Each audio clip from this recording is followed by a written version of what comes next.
My name is John O'Neill. I work for Edgewise Networks, 20 Mumble employees. I'm the chief data scientist, which means that we have 2 data scientists. And I'm here to talk about based on some work that we did internally to try to find unusual events in networks, scratch off the serial numbers, and we'll look to see how it's useful for other people. So the biggest problem is that networks are complex systems. I mean, usually it's hard enough to know the typical things going on in the networks. But what we really want to know is what the unusual things are. But how do we find them? There's a huge amount of information there. And it keeps flowing all the time. It never stops. So what the point is, though, that we want to find really strange and unusual events. Well, because anything that's unusual might also be unexpected and therefore bad. Now, I'm going to make a distinction, and it's different than the distinction most people make, but it's the one I'll use here because it's convenient, between 2 things, outliers and anomalies. Outliers are things that happen that are a data point, but in the expected distribution. Like a friend who has a hedgehog as a pet. That's my friend's hedgehog pet. It's unusual, certainly, but it's not insane. But if your friend says, "Oh, I've got a pet," it's a gray alien.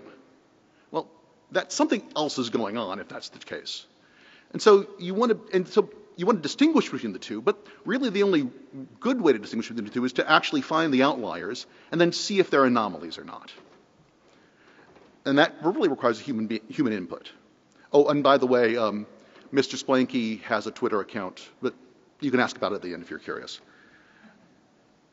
Now, there are a lot of third-party tools to do outlier and anomaly detection, and I'm not going to be talking about any of them today. Not that they're not good, but the point is that, like the Frenchman once said, if you want to do something right, do it yourself. And that's what we want to do. We want to find out whether we can do it, and if so, let's do it. It allows us to more control over the whole process, among other things. And if it's important, I mean, if it's not really a major part of your job to figure out if there's an anomaly on your network, then go right ahead, let someone else do the hard work.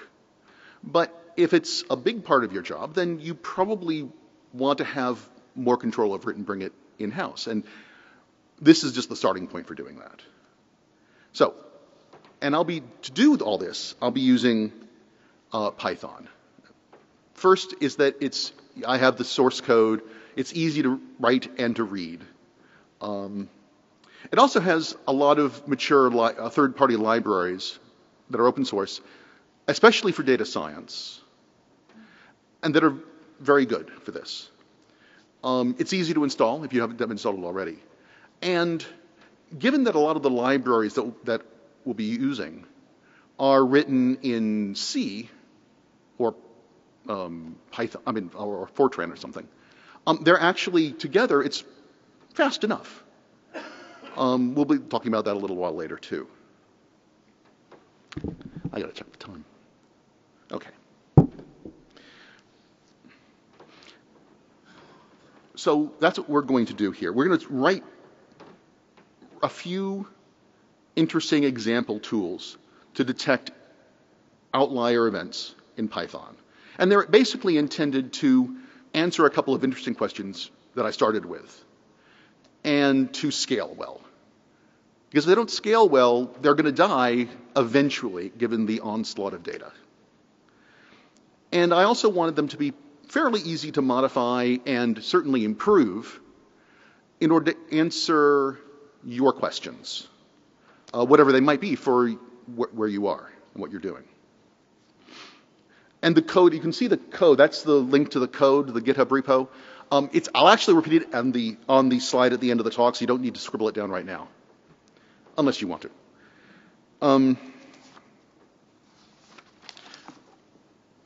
So the main issue here is to discover bad things before they become big problems. Now, that requires keeping track of net flows over the entire network across time. And you need to do that well enough to be able to find the unusual things you want to find, but there's a lot of information. And you also want to make it tunable. So this is like, you see some of the impossible drawings up here of stolen from the internet. This seems paradoxical, but we have some things on our side. And the first one, tunable. The very title of this talk, and I'm assuming everyone here has actually encountered Gaussian distributions before. If anyone hasn't, has anyone not? Okay, great. Typical Gaussian distribution, and the very title of this talk refers to the fact that 5 standard deviations away from the norm is a 1 in a million event. And that's the sort of, if you're not extremely paranoid, that's the sort of event you want to know about when it happens. Now, 1 in 1,000 is about a little over 3 standard deviations away from the norm. And in fact, on the drawing up here, they actually label the 1 in 1,000. They don't label 1 in a million. So we'll be assuming the data is normally distributed. We'll have cause later to come back to this assumption and see if it's right or not. But right now, we'll assume things are Gaussian. Now, the basic overview of what we're doing is, of what the code does, is it creates a feed of net flows. And they're based on real net flows, except they've had things scratched out and replaced, so that they're anonymized. And the format, essentially, it's a stream of tuples of timestamp, source IP, source port, destination IP, destination port, and flow count. Now, for this talk, I'll be dropping flow count. Now, if you want to, for questions, you can ask the question, we can talk about what to do with flow counts if you wanted to. Now, what I then will do is create a consumer for those net flows. The consumer will have the tools inside of it, and each tool will be able to say, parameterized by the number of standard deviations it pays attention to, 1 in 1,000, 1 in a million, whatever your level of paranoia is, and how often it checks for events. Now, some things develop more slowly than others, so some things you may want to check every day, and some things you may want to check every few minutes. You can do both. Oh, sorry, skip that. Now, I have 4 tools that I wrote for this. And what you're interested in may vary from this, but this is what I was interested in. The first one is they're all in the form of questions. The first question is, do I have an IP address that keeps, over time, increasing the number of ports it's scanning? Because at a certain point, you want to be able to say, hey, wait a minute, that's weird. It's scanning all my ports. The second question is do I have an IP address that all of a sudden has gotten a lot busier than it's ever been in the past? The third question is there an IP address that has suddenly gotten a lot busier than any other IP address? And the fourth question is based on a puzzle that was proposed to me a little while ago. The idea is that for most hosts, they have a certain number of applications. They do a limited range of things. And after a while, you've seen all the possibilities. So at a certain point, most servers should stop sending communications to new IP address port combinations. And if there's one that doesn't do that doesn't sort of stop, freeze or stop doing interesting things, let's find out about it.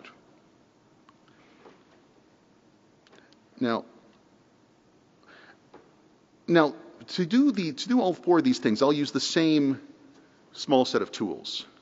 Now, there's a lot of data to keep track of, so I'll be using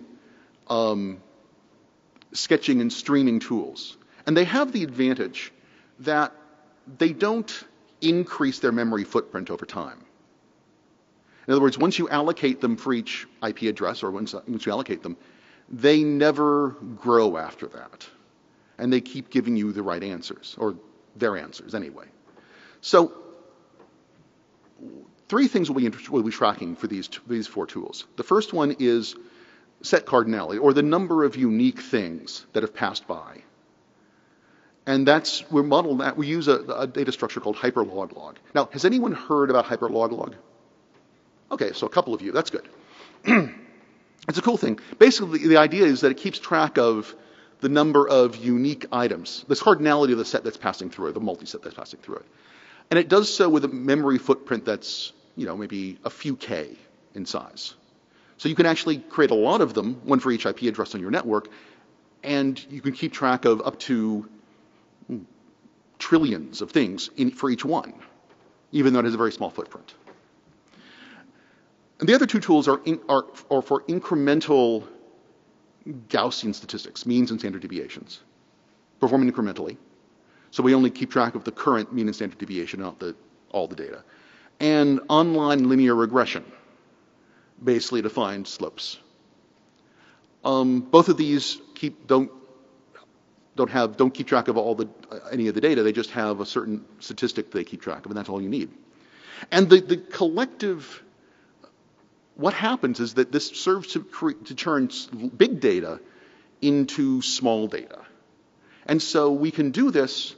All these tools can be done on a single, not only single CPU, a single thread on a single CPU, and get very good throughput. Now, just since I like these, there's a number of other examples of similar sketching data structures. Bloom filters, a lot of you might have heard of Bloom filters now. For set membership, count min sketches if you want to count a large population of items, how many times each one occurs. Min hash does set intersections. Locality sensitive hashing allows you to find nearest neighbors in a high dimensional space. And the T-digest is for calculating the quantile distribution of data. Now, it makes no assumption about the distribution of the data, just where the quantiles are. And it does so efficiently. We'll talk more about that a little bit later. And now, before we go on, I'm going to go over to the demo and just kick it off. It takes about 2 minutes, so I want it to be ready by the time we get back, before we get back to it. The four tools. The first one is the IP port scan detector. And essentially all it is a hyperloglog for each source IP address. And so every period you give it, say every 5 minutes, or every hour, or every day, it'll look at each address's hyperloglog and see what the total number of destination IP address, IP ports it's sent communications to, it's sent netflow to. And it collects those statistics and takes a snapshot at that time period, and then looks at that distribution over all your servers and finds if any of them are more than n 5 sigmas above the mean. So, check time again. Thank you. That's pretty straightforward. The growth detector. Is there an address that's suddenly gotten a lot busier? Now, what we're doing here is we're taking a hyperloglog for the short term. It counts how many unique destinations for each IP address there were in each time period. And then it keeps, for each IP address, just does Gaussian statistics over those destinations for each period. And that will tell us all of a sudden, if a machine has gotten a lot busier all of a sudden, it reports it. Similarly, for the explosion detector, what it does is it finds out if an IP address has suddenly gotten a lot busier than any other IP address during that time period. And that basically just keeps short-term HLLs for each time period, for each IP address, and then creates the Gaussian statistics over those IP addresses for each, over the counts for each IP address, and then reports if any are above the number of sigmas you're interested in for that time, at that time period. Now, the last one is host stabilization, which is the question of whether a host has finally gotten into a rut, and can we predict when that's supposed to happen? Now, what I'm assuming here is that there's an exponential, a modeling with an exponential decay. In other words, at each time period, we keep track of how many new destinations it's seen. And that should decrease over time.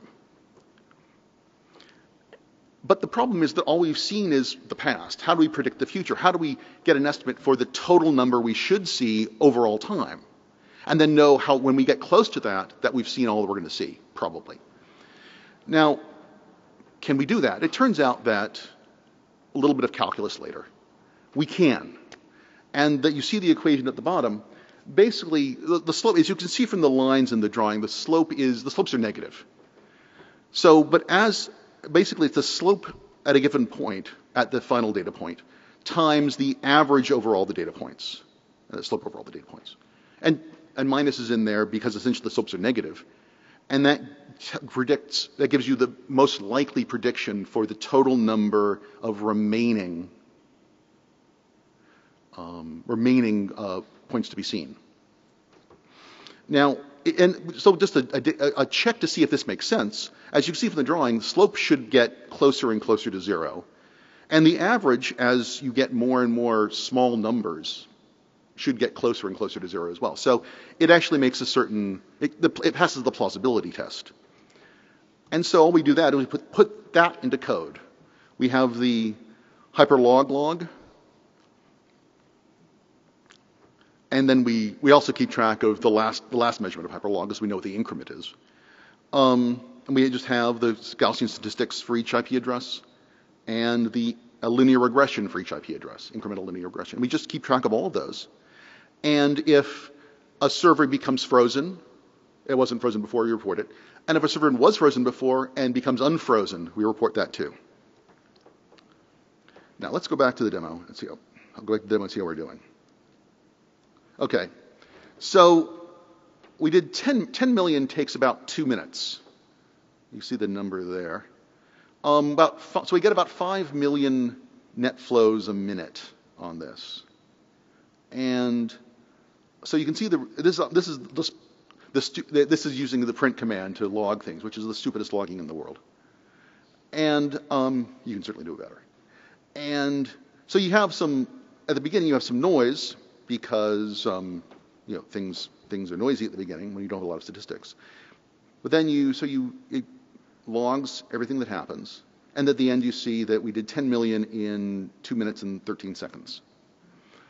Now here's the overview of things, which is that at the end, after 10 million, we had one thing that looked like it was doing port scanning, and 2 overall time that we'd seen, but 1 had dropped out. Nothing that was seemed to be doing current growth above its long-term behavior, but 7 that had been pegged for it earlier. 1 that was currently exploding at the end, and that was the only one I'd ever found. And then, this was that surprised me when I first ran this, there were a lot of hosts that had become unfrozen, that had been frozen in the past and become unfrozen. And about half of them in this data set. And I thought, isn't that odd?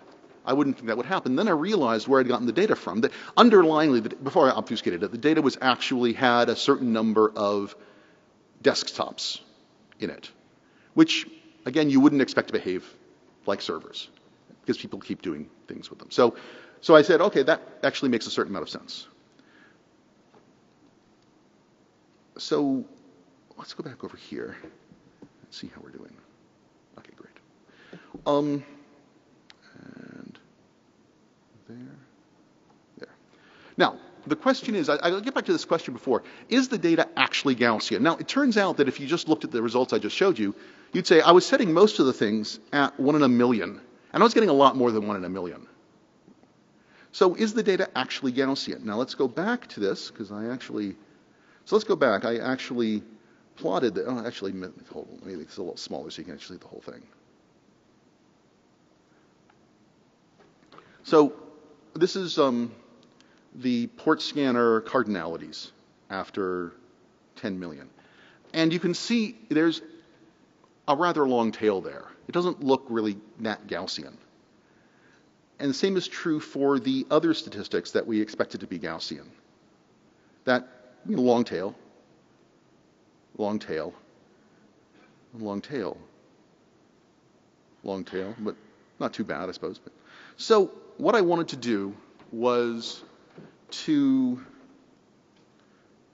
actually ask the question, well, is there a fit that would actually be better than this? And to do that, well, there's that blog link right there is a great blog if you're interested in this kind of thing.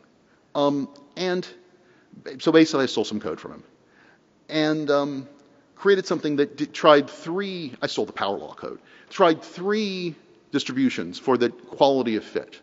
One was the Gaussian distribution. One was a Poisson distribution, which essentially is for discrete numbers. And the third is a power law distribution. And so I created that, and I used something called the Kolmogorov-Smirnov statistic, which is essentially a kind of a code way to look at to eyeball two graphs and see where the place of maximum separation is, and report that. So I did that, and then you can see the report. Now, for the port scanner, it did the normal distribution fit, and the KS test result wasn't good. It's the idea is it's supposed to be if the statistic is small and the p-value is high, this would be a good fit. Now, this is not small, and the p-value is not high. So it's not obviously not a great fit for Gaussian distribution, but it's even worse for Poisson and for power law distributions. The fit is even worse. So it's the same is true for all the other distributions. We don't have anything that fits well. These are the three we tried out. So what do we do? There are a lot of other distributions I could try. That can get complicated fast. But it looks like Gaussian is the best of the three we checked. So we'll go with that for the time being. It does imply that your 1 in a million distribution will probably happen more often than you think. But we can deal with that too. On the other hand, we can also use the t-digest I mentioned earlier. If we need to try to find actually use a non-parametric distribution, and then look for, okay, what's the 1 in a million within this data based on that, we could try to use that. It's a little more complicated than that, and it's kind of beyond the scope of this, so I'll stop there. And then conclusions. I think I've gone faster than I thought I would. Yes. Anyway, the point is that, and you can look at the code, you can download it. This can all be done without very much agonizing pain. We leveraged a lot of Python data science tools. We used some interesting sketching and streaming data structures. Now, one of the things I said this as a joke a while ago. As Alexander Pope once said, a little learning is a dangerous thing. It turns out a little statistics is even better. And because on the one hand, we did a lot of stuff. We got some interesting results based on knowing very little about statistics. We also gotten possibly some water we have to do more research, hot water we might have to do more research about because we didn't actually go very deep into the actual statistics of it. So that's another thing to do in the future. And when you look at this code, you'll discover that there's a lot of room for improvement, obviously. But that's what I want. If you look at my code and decide, wow, this guy's code sucks, I'll do this myself, well, then I've won, because that's all I really wanted you to do. Anyway, thank you very much for listening to my talk, and that's it. Thank you. And if you have any questions, come on up. I seated you with a few questions if you're curious.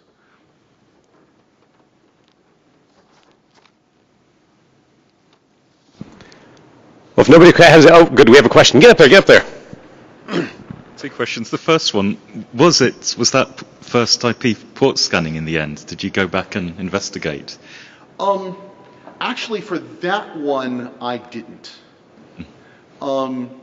This was a network with about 100 machines on it, some of which were Windows desktops and some of which were servers. And so I did check I did spot check, because the anonymization made it a little iffy to actually undo. But I managed to spot check a few things, and a plausibility argument that, yeah, for the last statistic, most of the machines that had become unfrozen were Windows desktops. But I didn't check any of the others. Okay. I probably should have. No. But thank you. The other question was, have you considered kind of plugging that into a monitoring system for more kind of online, up to the minutes, up to the hour? I didn't, mostly because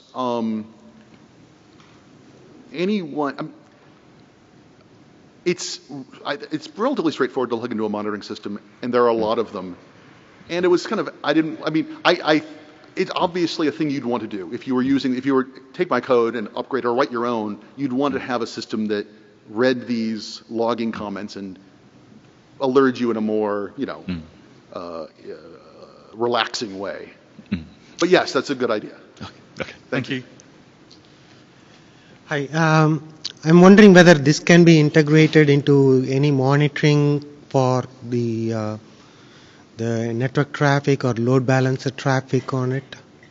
I'm sorry. Could you speak a little louder? Because Sure. Okay. So can this be integrated into monitoring software for checking the traffic or the load balancer traffic and all?